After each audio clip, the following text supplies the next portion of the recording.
ஒரு நாள் உண்டு, எக்ஸ்போஸ்ட், வெளிப்படுத்தும்படியான ஒரு நாள் உண்டு. சகரியாவின் புஸ்தகத்திலே நாம் 14ஆம் அதிகாரத்திலே 7ஆம் வசனத்தை வாசிக்கும்போது ஒரு நாள் உண்டு என்று சொல்லி தீர்க்கன் சொல்லுகிறார்.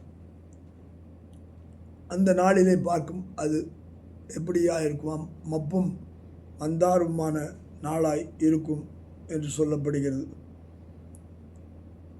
அங்கே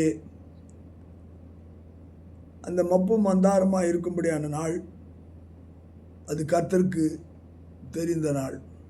அதைத்தான் 7ஆம் வசனம் ஒரு நாள் உண்டு, அது கர்த்தருக்கு தெரிந்தது, அது பகலும் அல்ல இரவும் அல்ல, ஆனாலும் சாயங்காலத்திலே வெளிச்சம் உண்டாகும்.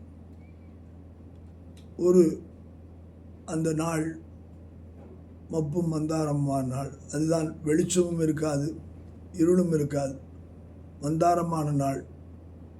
ஆனால் அந்த நாளிலே ஆண்டவருடைய வெளிச்சம் தோன்றி அது சகலத்தையும் மனிதனுடைய கிரியைகளை வெளிப்படுத்தும்படியான நாள்.